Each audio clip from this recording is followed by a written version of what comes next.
SIR নিয়ে জেলার প্রশাসনিক আধিকারিক ও বিএলওদের নিয়ে কোলাঘাটে বৈঠক করলেন মুখ্য নির্বাচন কমিশনার।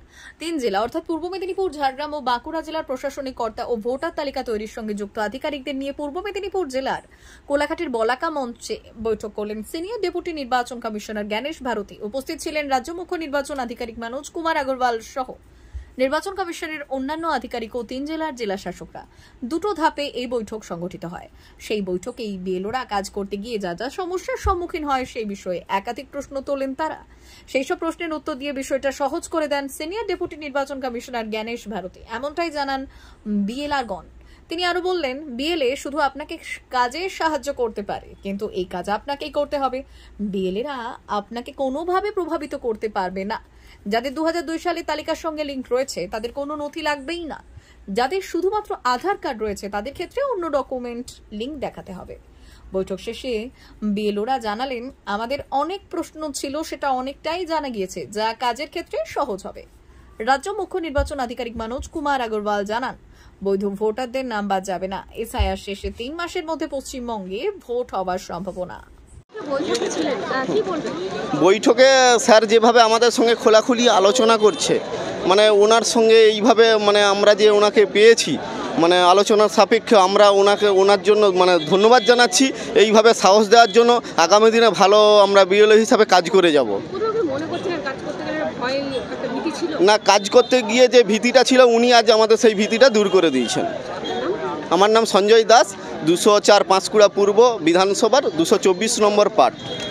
আজকে যেটা আমাদেরকে ট্রেনিংয়ের জন্য আসতে বলা হয়েছিল সেটা হচ্ছে যে এসআইআরের যে প্রাক আমাদের প্রসেসিংয়ের একটা ব্যবস্থা, আমাদেরকে একটু গাইড করে দেওয়া। এর আগেও অনেক ট্রেনিং হয়েছে ভিডিওতে, কিন্তু এটাকে আরও ভালোভাবে আমরা মানে ইসিআইয়ের তরফ থেকে ট্রেন্ড হলাম এবং সেখানে আমাদের যে বিভিন্ন রকম কোশ্চেন অ্যান্সার ছিল সেই কোশ্চেনগুলোর আমরা অ্যান্সারও পেয়েছি।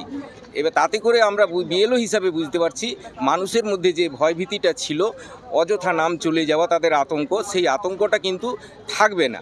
2002-এ যে এনলিস্টেড ভোটাররা তারা বর্তমানে 2025-এর সঙ্গে ট্যালি করতে আমাদেরকে বলা হয়েছিল। সেই ট্যালি আমরা করে কিছু ক্ষেত্রে জমা দিয়েছি, কিছু ক্ষেত্রে এখনও কাজ চলছে। তারপর দেখা যাবে যে খসড়া লিস্ট বেরোবে, তাতে যদি মানে যাদের ওই 2002-এর এগনেস্টে নামগুলো না থাকবে তাদের ক্ষেত্রেও কোনো ভয়ের কোনো কারণ নেই বলে ওনারা বলে দিলেন। নগণ্য কিছু ডকুমেন্টস তাদের লাগবে। বিবাহিত স্ত্রী হলে তাদের স্বামী মানে বাবার বাড়ির কাছ থেকে সেখানে যদি তার আগে নাম উঠে থাকে সেখান থেকে তারা ওটা এনে জমা দিলেই তারা 2025-এর লিস্টে বা 26-এর লিস্টে তারা কিন্তু আবার অ্যাক্টিভ হয়ে যাবেন। এক্ষেত্রে কোনো ভোটারদের কোনো সমস্যাই নেই। আপনারা কি আতঙ্কে ছিলেন? না, আমরা আতঙ্কে ছিলাম বলতে আমাদেরকেও তো বিভিন্ন কর্নার থেকে কোশ্চেন করা হয় যে আপনারা বিএলও হয়েছেন, আমাদের নাম বাদ যাবে। টিভি পত্রপত্রিকায় আমরা যা দেখছি সেই হিসাবে আজকে কিন্তু আমরা অ্যান্সারিং পেয়ে গেছি যে কোনো ভোটারদের মধ্যে কোনো আতঙ্ক হওয়ার কোনো কারণই নেই। মানে আপনারা কি কোনো প্রশ্ন করেছিলেন? হ্যাঁ, প্রশ্ন করেছিলাম। আমাদের বিভিন্ন যে প্রশ্ন ছিল, যেমন পূর্বে আমরা ডেথ কেসগুলোকে আমরা একটা ইন্ডিভিজুয়ালি আমরা ওগুলোকে ভোটার লিস্ট থেকে বাদ দিতে পারতাম। মানে বিভিন্ন রাজনৈতিক যে সমস্ত ব্যক্তিবর্গ আছে ওনারা একটা এসে লিস্ট করে জমা দিত, সেগুলো কেটে যেত। বর্তমানে 7 নম্বর ছাড়া ওটা হচ্ছে না। এবার 7 নম্বর কে দেবেন, কিভাবে দেবেন সেটার প্রসেস এখনও চলছে। আমি ওই কোশ্চেন করেছিলাম যে এসআইআর হলে ওটা অটোমেটিক্যালি ওই বাড়ির ওই ক্যান্ডিডেটের এগনেস্টে একটা রেনুয়ারেশন ফর্ম যাবে। তা উনি যদি মৃত হন বা শিফটেড হন উনি সেটাতে সই করতে পারবেন না, অটোমেটিক ওনার নাম কিন্তু চলে যাবে। আপনার নাম? আমার নাম সন্দীপ কুমার দা, বাড়ি দাঁড়িয়ালা, গ্রাম দাঁড়িয়ালা, শহীদ মাতঙ্গিনী ব্লক, শান্তিপুর 2 নম্বর অঞ্চল। সেটা দেখা যাবে। কোনো এলিজিবল ভোটার বাদ যাবে না, এটা কমিশনের নির্দেশ আছে। কোনো এলিজিবল ভোটার বাদ যাবে না। আধার যেটা আইনে আছে ওটাই আছে, আমি তো কিছু আইন ক্রিয়েট করি না। আধার যেটা আইনে বলে ওটাই হবে। বিএলওদের তরফ থেকে কোনো কোয়েশ্চেন পেলেন, তাদের কোনো ক্লারিফিকেশন কিছু চাইলো? আমরা 2 ওয়ে ইন্টারাকশন করলাম। 80% টাইম বিএলওই ক্লারিফিকেশন চেয়েছিলেন, 10-15% শুধু আমরা বলেছি। তাদের কি ক্লারিফিকেশন মূলত তাদের কিছু কোন জায়গায় কনফিউশন? না, ক্লারিফিকেশন ওদের নিয়ে ফর্ম 6 নিয়েছিল, 7 ছিল, 8 ছিল, এনভিটেশন ফর্ম ছিল, কিনা ফিল আপ করবে নিয়ে করবে, অনেক ক্লারিফিকেশন ছিল। সেটা দেখা যাবে, যখন হবে দেখা যাবে। এখানে অনেক ডকুমেন্ট আছে, কিছু না কিছু ডকুমেন্ট পেয়ে যাবে, কোনো প্রবলেম নেই। যার লিঙ্ক আছে 2002 এসআইআর সঙ্গে প্রায় 70% থেকে বেশি অনেক জেলাতে আছে, ওদের তো কোনো ডকুমেন্ট লাগবেই না।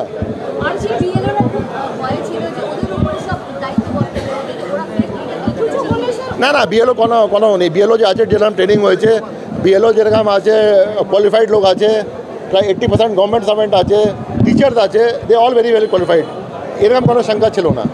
আর তাহলে বিএলও তো ইনকোয়ারি করে আপলোড করবে, তারপরে তো ইআরও দেখবে, ফাইনালি ইআরও ডিসাইড করবে।